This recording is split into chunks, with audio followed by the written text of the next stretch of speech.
भाइयों बहनों, आप सब जानते हैं कि पशुपालन में जोखिम भी होता है। भैंस की कीमत लाख रुपए से अधिक रहती है। हमने इसके लिए पंडित दीनदयाल उपाध्याय सामूहिक पशुधन बीमा योजना वो चलाई हुई है और इसके तहत हमारी सरकार ने 15,33,000 पशुओं का बीमा भी किया है। और इस योजना के तहत कोई भी पशुपालक 100 से 300 रुपए और बड़े पशु के लिए तथा छोटे पशु के लिए 25 रुपए में बीमा अपना करवा सकता है। ये योजना हमने चलाई हुई है जो पंडित दीनदयाल उपाध्याय सामूहिक पशुधन बीमा योजना के नाम से चल रही है।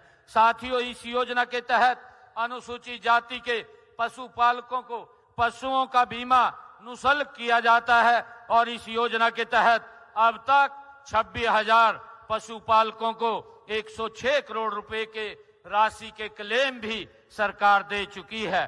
सभी पशुपालकों से मैं अपील भी करता हूं कि आप अपने पशुओं का बीमा अवश्य कराइए। हम पशुओं के स्वास्थ्य के प्रति हमारी सरकार सजगता से काम कर रही है।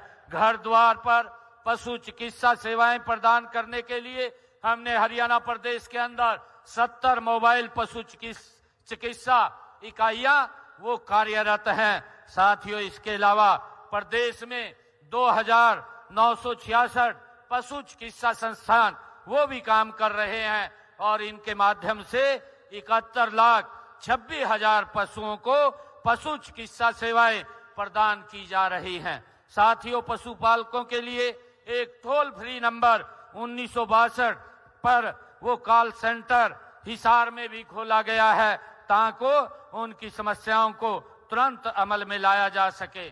साथियों, हरियाणा गाय व भैंसों को मुंहखुर व गलघोटू रोग को मुक्त बनाने के लिए संयुक्त वैक्सीन का प्रयोग करने वाला देश का ये हरियाणा पहला राज्य है। साथियों, हमने वर्ष 2030 तक राज्य में गायों व भैंसों के ब्रूसेला रोग से पूर्ण उन्मूलन हेतु एक विशेष अभियान भी हमारी सरकार ने गति से शुरू किया हुआ है।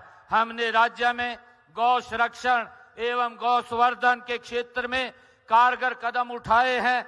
इस उद्देश्य से राज्य में गौ सेवा आयोग वो बनाया गया है।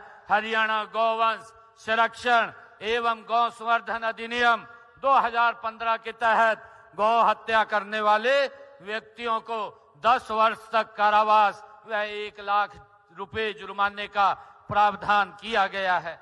साथियों, हमारी सरकार की सोच है कि देसी गायों की नस्ल के सुधार हेतु करनाल के उचाणी और महेंद्रगढ़ में पशु विज्ञान केंद्र वहां स्थापित किए गए हैं। जिला कैथल के क्योड़क में भी एक ऐसा ही केंद्र वो स्थापित किया जा रहा है, वो भी जल्दी वर्किंग में आ जाएगा। साथियों, हम महिला सशक्तिकरण के लिए महिला किसान डेयरी के तहत महिलाओं को 1 लाख रुपए तक का ऋण बिना ब्याज के उपलब्ध हमारी सरकार करवा रही है और इसके तहत अब तक हमने 287 महिलाओं को डेयरी उन्होंने खोली भी है। साथियों, हम हरियाणा में पशुपालकों के कल्याण और उनकी आय बढ़ाने के लिए लगातार हमारी सरकार प्रयास कर रही है। साथियों, मैं एक बार फिर इस 3 दिवसीय प्रदर्शनी के सफल आयोजन के लिए सभी को, आप सबको मैं बहुत बहुत हार्दिक बधाई और शुभकामनाएं देता हूं। आप सभी की सहभागिता ने इस प्रदर्शनी को यादगार बनाया है।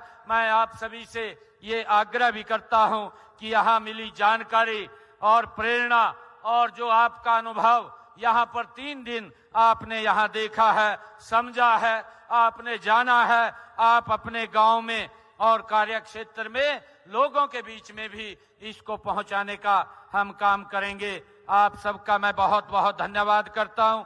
जब मैं इस मेले का अवलोकन कर रहा था तो मुझे कुछ जानकारी रास्ते में मिली है कि अब तक गौशालाओं को अलग अलग नस्लों की गाय एक श्रेणी में भाग लेती हैं।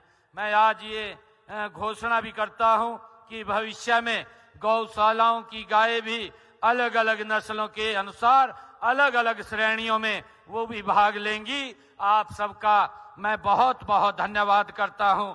इन्हीं शब्दों के साथ जय हिंद, जय भारत, जय भारत मां।